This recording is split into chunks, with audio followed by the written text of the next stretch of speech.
الحمدللہ رب العالمین والعاقبۃ للمتقین والصلاۃ والسلام علی سید الانبیاء والمرسلین اما بعد فاعوذ باللہ من الشیطان الرجیم بسم اللہ الرحمن الرحیم الصلاۃ والسلام علیک یا سیدی یا رسول اللہ وعلی آلک واصحابک یا سیدی یا حبیب اللہ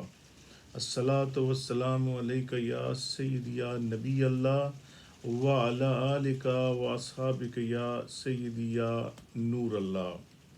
قال اللہ تبارک و تعالیٰ فی القرآن المجید والفرقان الحمید ان اللہ وملائکتہ یصلون علی النبی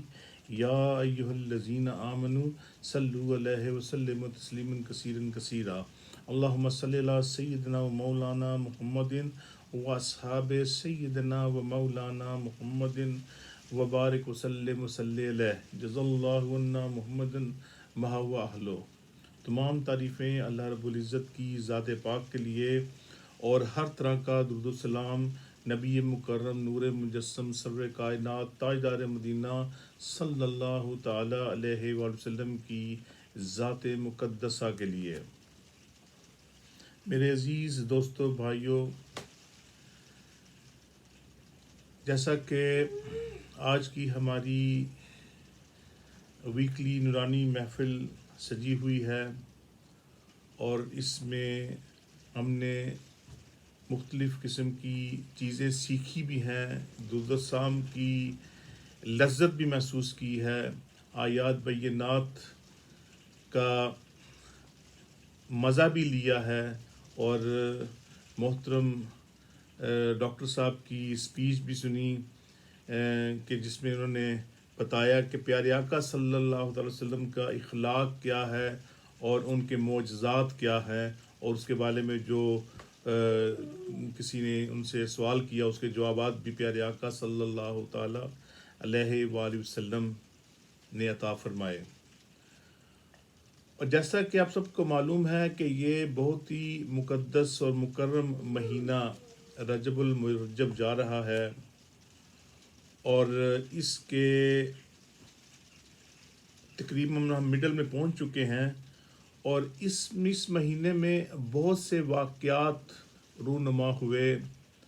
بہت سے اللہ کے ولی اس دنیا میں تشریف لائے اور بہت سے ولی اس دنیا فانی کو چھوڑ کر چلے گئے۔ اور سب سے زیادہ مقدس ایک واقعہ، ایک معجزہ جسے کہہ سکتے ہیں ہم،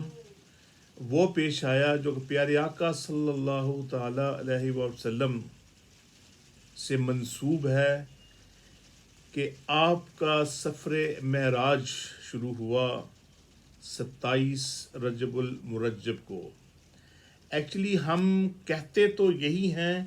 کہ یہ سفر معراج ہے، ایکچولی یہ سفر کے ساتھ ساتھ اللہ رب العزت نے پیارے آقا صلی اللہ تعالیٰ علیہ وآلہ وسلم کو سیر کروائی، اور پیارے آقا صلی اللہ تعالیٰ علیہ وسلم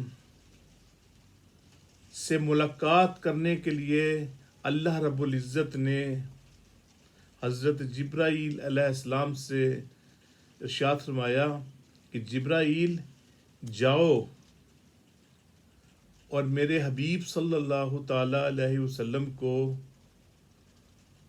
وہ آرام فرما رہے ہیں، وہ سوئے ہوئے ہیں، ان کو لے کر میرے پاس آؤ۔ اب جب یہ بات اللہ رب العزت نے حضرت جبرائیل علیہ السلام سے ارشاد فرمائی تو حضرت جبرائیل علیہ السلام نے عرض کی، یا پروردگار، آپ مجھے پیارے آقا صلی اللہ تعالیٰ علیہ وسلم کے پاس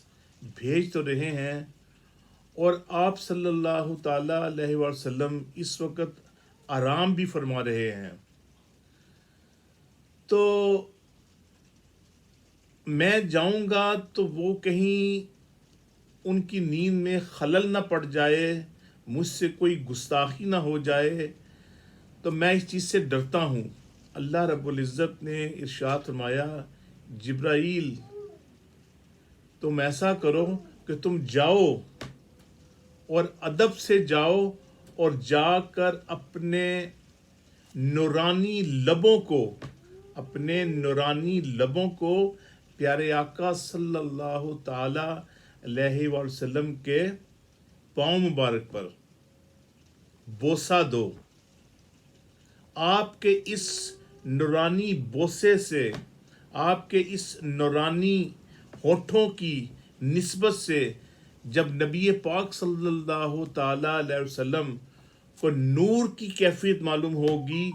تو آپ صلی اللہ تعالی علیہ وسلم بیدار ہو جائیں گے۔ اور دیکھیے کہ یہ چیز کتنی خاص ہے کہ اللہ رب العزت نے حضرت جبرائیل علیہ السلام کو فرمایا کہ جاؤ میرے حبیب کو لے کے آؤ، اور ان کی نیند میں خلل بھی نہ پڑے، اور اپنے نورانی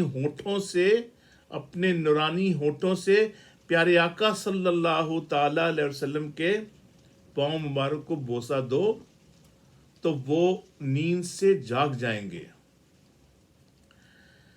اب دیکھیں اس چیز کو ایک خاص نظریات کی طور پر دیکھیں کہ نبی پاک صلی اللہ تعالی علیہ وآلہ وسلم کے عرش پر جانے سے پہلے کوئی ایسا واقعہ رونما نہیں ہوا، کوئی ایسے معجزات نہیں آئے، لیکن اس کائنات کے بند دروازے کھولنے کی ابتدا کس نے کی؟ پیارے آقا صلی اللہ تعالی علیہ وآلہ وسلم کی ذات پاک نے۔ اور اس مبارک سفر کے بعد انسان نے آگے چل کر تحقیقات اور جستجو کے بند دروازوں پر دستک دی اور خلا میں پیچیدہ راستوں کی تلاش کا فریضہ سر انجام دیا، اور یہ میرے آقا صلی اللہ تعالی علیہ وآلہ وسلم کی ہی بدولت ہوا۔ اگر پیارے آقا صلی اللہ تعالی علیہ وآلہ وسلم زمین سے پھر اس مختصر سے وقت میں کہ جو انسانی دماغ اس چیز کو تسلیم کرنے سے قاصر ہے کہ پیارے آقا صلی اللہ تعالی علیہ وسلم رات کے مختصر سے وقفے میں جب اللہ رب العزت صلی اللہ تعالی علیہ وسلم کو مسجد حرم سے نہ صرف مسجد اقصی تک بلکہ کائنات کی بے انت وسطوں کے اس پار کعبہ کوسین تک لے گئے، اور اس چیزوں کو ماننے کے لیے معاذ اللہ ابھی بھی دنیا میں اس وقت لوگ موجود ہیں جو اس معجزے کو دل سے تسلیم نہیں کرتے، اور یہ ان کی غلطی ہے، بہت بڑی غلطی ہے کہ پیارے آقا صلی اللہ تعالی علیہ وسلم نے دنیا کو وہ چیز دکھا دی جو اس سے پہلے کسی نے دیکھی نہ ہو۔ سب سے پہلا معجزہ تو یہی دیکھ لیں کہ ہم اس دنیا میں موجود ہیں۔ اگر پیارے آقا صلی اللہ تعالی علیہ وسلم کا نور اللہ رب العزت نہ پیدا فرماتا تو یہ دنیا بھی نہ بنتی، اس کائنات کی کوئی چیز نہ بنتی۔ اللہ رب العزت نے پیارے آقا صلی اللہ تعالی علیہ وآلہ وسلم کہ نور مبارک کو جب پیدا فرمایا تو پھر اس کے بعد اللہ رب العزت نے ہر چیز بنائی، اس کے بعد ہر چیز دنیا پہ پیدا فرمائی، کیونکہ یہ اللہ رب العزت کی ایک حکمت ہے، اور اس حکمت کو اللہ رب العزت ہی بہتر جانتا ہے، کیونکہ ہم صرف کیا سیاریاں کر سکتے ہیں، اور ہم صرف اسی دائرے میں بند ہو کر رہ گئے ہیں۔ لیکن پیارے آقا صلی اللہ تعالی علیہ وسلم نے وہ بند دائرے کو، اس بند دروازوں کو کھولا کہ لوگوں کے راستے کھل گئے۔ پھر اس مختصر سے وقت میں اللہ رب العزت نے پیارے آقا صلی اللہ تعالی علیہ وآلہ وسلم کو حرم شریف سے لے کر مسجد اقصی تک، اور پھر مسجد اقصی سے پہلے آسمان، دوسرے آسمان، تیسرے آسمان، چوتھے آسمان، چھٹے آسمان اور ساتویں آسمان تک پہنچانے کے بعد عرش معلیٰ پر پہنچایا۔ اب ان چیزوں کی جو لوگ منفی کرتے ہیں ان کی زندگی تو ہے ہی خراب، اور حقیقت میں ایسے لوگ اس وقت موجود ہیں، لیکن وہ ان چیزوں کو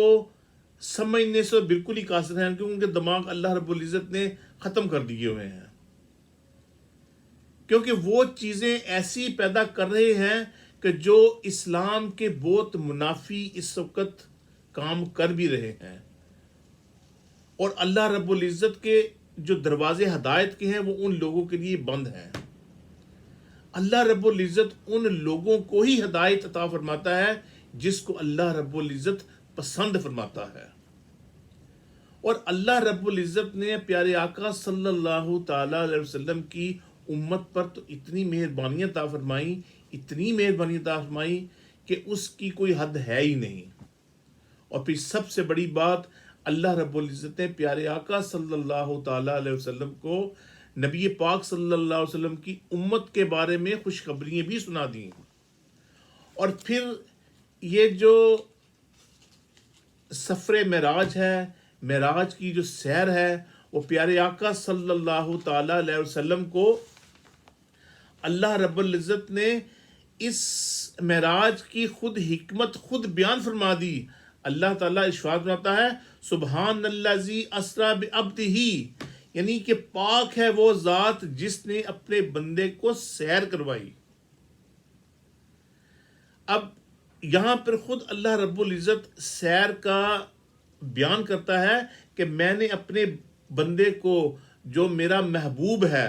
پیارے آقا صلی اللہ تعالی وسلم کو سیر کروائی، اس کو حرم شریف سے لے کے مسجد اقصی تک اس کو پہنچایا، اور اس کے بعد اللہ رب العزت نے اس جگہ پر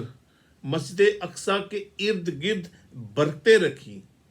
کیونکہ اللہ رب العزت کی یہ حکمت ہے کہ جب اللہ رب العزت جہاں پیارے آقا صلی اللہ تعالی علیہ وسلم کو وہ جب پہنچاتا ہے نا، تو اس کے ساتھ ساتھ اللہ رب العزت پیارے آقا صلی اللہ تعالی وسلم کی اس کی جو نورانیت ہے وہ ہر طرف بچھا دیتا ہے۔ اللہ رب العزت پیارے آقا صلی اللہ تعالی علیہ وسلم کی اس نورانیت سے لوگ مستفیض ہوتے ہیں، اور اس وقت نبی پاک صلی اللہ تعالی علیہ وسلم کو امام الانبیاء بنایا، یعنی پیارے آقا صلی اللہ تعالی علیہ وسلم کا نور تو دنیا میں اللہ رب العزت نے پیدا فرما دیا تھا سب سے پہلے، لیکن پیارے آقا صلی اللہ تعالی علیہ وآلہ وسلم کو سب سے آخر میں دنیا میں مبعوث فرمایا۔ اور یہ کتنی بڑی سعادت ہے کہ جب پیارے آقا صلی اللہ تعالی علیہ وآلہ وسلم اس چھوٹے سے مختصر سے وقت میں جب آپ مسجد اقصی پہنچے، اور وہاں پر اللہ رب العزت نے تمام انبیاء کو وہاں پر بلایا، وہاں پر پہنچایا کہ پیارے آقا صلی اللہ تعالی وسلم نے تمام انبیاء کی امامت کرائی، اور اس لیے پیارے آقا صلی اللہ علیہ وسلم کو یہ بھی اعزاز مل گیا کہ آپ صلی اللہ تعالی علیہ وسلم امام الانبیاء ہیں۔ تمام انبیاء کی امامت بھی ہمارے پیارے آقا صلی اللہ تعالی علیہ وسلم نے کی۔ اس کے ساتھ ساتھ بہت سی چیزیں منسلک ہے جو کہ اس مختصر سے وقت میں شاید بیان نہ کی جا سکے، کیونکہ یہ وہ لمحات ہیں جس کو میں یہ چاہتا ہوں کہ میں تھوڑے سے مختصر سے وقت میں بیان کر دوں، کیونکہ یہ بیان کرنا تو اس کی جتنی مرضی کتابیں بھر لی جائیں وہ بالکل بھر لی جائیں گی، لیکن کاغذات ختم ہو جائیں گے، جو انک ختم ہو جائے گی، لیکن یہ جو سلسلہ ہے یہ کبھی بند نہیں ہوگا۔ اس میں ایسے ایسے واقعات رونما ہوئے کہ وہ انسان حیران و پریشان رہ جائے گا۔ لیکن اس میں سب سے بڑی بات کہ اللہ رب العزت نے جب پیارے آقا صلی اللہ تعالی وسلم کو عرش معلیٰ پر بلایا تو اللہ رب العزت نے یہ باور فرما دیا کہ پیارے آقا صلی اللہ تعالی علیہ وآلہ وسلم ایک حد تک حضرت جبرائیل علیہ الصلاۃ والسلام کے ساتھ آئیں گے، لیکن اس کے بعد حضرت جبرائیل علیہ الصلاۃ والسلام کا جانا بھی ناممکن ہے، کیونکہ حضرت جبرائیل علیہ الصلاۃ والسلام نے پیارے آقا صلی اللہ تعالی علیہ وسلم کو فرمایا، ارشاد فرمایا، عرض کی، یا رسول اللہ صلی اللہ تعالی وسلم، اس کے آگے میرا جانا ناممکن ہے، میں اگر اس کے آگے ایک قدم بھی رکھوں گا، ایک ذرا سا بھی ذرا جاؤں گا تو میرے پر جل جائیں گے، اس کے آگے آپ جانے اور آپ کا رب جانے۔ اب دیکھیں، ایک نامعلوم جگہ ہوتی ہے، ایک نامعلوم جگہ ہوتی ہے جہاں آپ جاتے ہیں تو پریشان ہوتے ہیں، لیکن پیارے آقا صلی اللہ تعالی علیہ وآلہ وسلم اس جگہ پر، اس عرش پر گئے جہاں پر اللہ رب العزت نے خود بخود پیارے آقا صلی اللہ تعالی علیہ وآلہ وسلم کے لیے راستے بنا دیے، کیونکہ یہ سب سے بڑی نعمت تھی جو اللہ رب العزت نے ہمارے پیارے آقا صلی اللہ تعالی علیہ وسلم کو عطا فرمائی، اور ہم اس نبی کے امتی ہیں جو سب سے افضل ہے، اور اس نبی کی امتی کو بھی یہی کہا گیا ہے کہ یہ اشرف المخلوقات ہے، یہ تمام امتوں سے افضل ہے۔ اور پھر پیارے آقا صلی اللہ تعالی علیہ وسلم نے اپنی جاگتی آنکھوں سے اللہ رب العزت کا دیدار فرمایا، اور ان کے ساتھ بغل گیر بھی ہوئے۔ جیسے جو اگزامپل دی جاتی ہیں کہ وہ تیر کمان بو اینڈ ایرو کی، اس طرح اللہ رب العزت اور پیارے آقا صلی اللہ تعالی وسلم اس طرح بغل گیر بھی ہوئے۔ تو وہ کیا سما ہوگا، کیا موقع ہوگا، کتنی نورانیت ہوگی اس وقت، کہ اس وقت پیارے آقا صلی اللہ تعالی وسلم نے جب اللہ رب العزت کا دیدار فرمایا ہوگا۔ دیکھیں، حضرت موسیٰ علیہ الصلوۃ والسلام نے بھی خواہش ظاہر کی تھی کہ اے پروردگار، میں آپ کو دیکھنا چاہتا ہوں، تو اللہ رب العزت نے ارشاد فرمایا تھا کہ اے موسیٰ، تو میرا جلوہ برداشت نہیں کر سکے گا۔ تو وہی ہوا، اللہ رب العزت نے صرف اپنے جلوے کا ایک ذرا سا ہلکا سا اشارہ جو ہے وہ پہاڑ پر، کوہ طور پر دیا تو وہ ریزہ ہو گیا۔ تو پیارے آقا صلی اللہ تعالی علیہ وسلم کو اللہ رب العزت نے وہ مقام دیا، وہ درجہ دیا، اور اسی نسبت سے جب یہ جو ایک اس میں کافی سارے پوائنٹ ہیں، اس میں وسیلے کے پوائنٹ ہیں، بوجھ ہیں، اور سب سے بڑی بات یہ کہ اللہ رب العزت نے جب آپ کسی کے گھر جاتے ہیں نا، جب تو وہاں سے آپ کو تحفے بھی دیے جاتے ہیں، تو نماز اللہ رب العزت نے اس تحفے میں عطا کی، جو نماز کسی وحی کے ذریعے نہیں آئی، جس نماز کو ہم نے بہت ہلکا سمجھا ہوا ہے۔ معاذ اللہ، ہمیں چاہیے کہ اس نماز کی وہ قدر کریں کہ پیارے آقا صلی اللہ تعالی وسلم نے فرمایا کہ وہ میری آنکھوں کی ٹھنڈک ہے۔ وہ نماز کا تحفہ اللہ رب العزت نے خود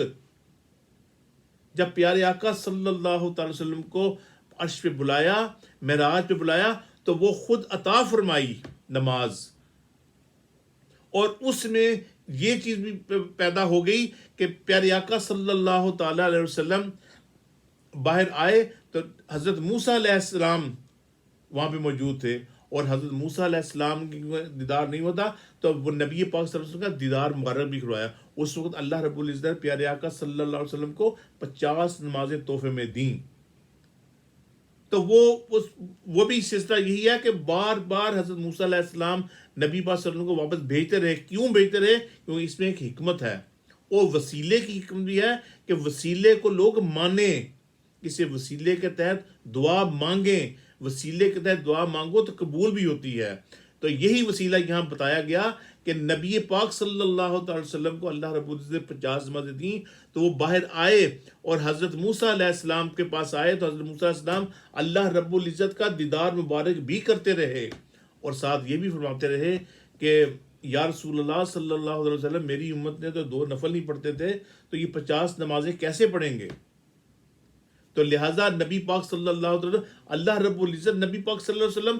خود بھی شورٹ کروا سکتے تھے، لیکن یہ اللہ رب العزت نے یہ چیز ہمارے لیے بتا دی کہ ایک وسیلہ بھی ہے،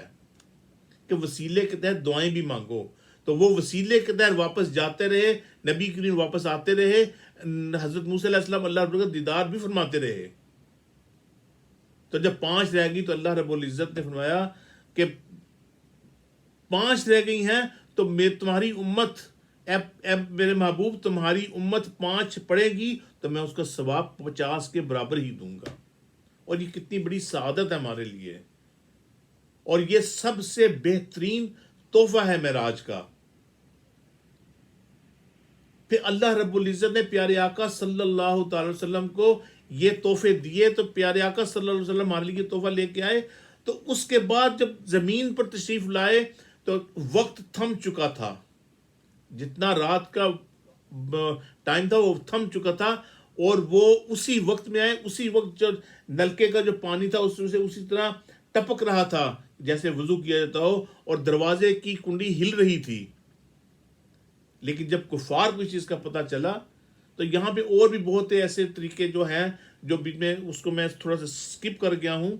کیونکہ تھوڑی وقت کی قید ہے. کہنا مختصر یہی ہے کہ پیارے آقا صلی اللہ تعالی علیہ وسلم نے اس مختصر سے وقت میں 7 آسمانوں سے ہوتے ہوئے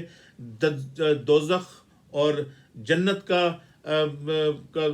کی سیر بھی فرمائی، دیکھا بھی ان کو، اور باقی دیگر اور بھی بہت سے معاملات جو ہوئے، دیگر انبیاء سے ملاقاتیں بھی ہوئیں، ان کے پیغامات بھی لے کے آئے. وہ انشاءاللہ کبھی وقت آئے گا تو وہ بھی بتاؤں گا. تو کہنے کا مقصد یہ ہے کہ پیارے آقا صلی اللہ تعالی علیہ وسلم کو وہ چیزیں میسر آئیں اس وقت جو کسی اور کے حصے میں نہیں آئیں. اور ہم میں جب یہ تحفہ 5 نمازوں کا ملا تو ہم سوچئے کہ ہم اس میں کتنے پرسنٹ ہم ہیں جو نمازی، جو یہ 5 وقت کی نمازیں با جماعت جو ہم ادا کرتے ہیں. اللہ رب العزت میں ان چیزوں کو، یہ تحفہ ہے، اس تحفے کو اپنے ساتھ سمو لیجئے، کیونکہ اللہ رب العزت نے پیارے آقا صلی اللہ علیہ وسلم کو یہ تحفہ بھلا کر دیا. اور دیکھیں جب ہم اس دنیا فانی سے جائیں گے، جب روز محشر کے دن جو سب سے پہلا سوال ہوگا وہ نماز کے بارے میں ہی ہوگا. کسی ریسٹورنٹ کے بارے میں نہیں ہوگا، کسی بیڈ کے بارے میں نہیں ہوگا، کسی کتابوں کے بارے میں نہیں ہوگا. سب سے پہلا سوال یہی ہوگا کہ بتاؤ تم نے کتنی نمازیں پڑھی اور کیسے پڑھی. اگر آپ کی نماز ہی شروع سے غلط ہوگی، نماز میں ہی کمی کوتاہی ہوگی، تو آگے کا سلسلہ تو اور زیادہ خطرناک ہوگا ہمارے لیے. اللہ رب العزت ہمیں سن کر عمل کی توفیق عطا فرمائے. وآخر دعوانا ان الحمد للہ رب العالمین.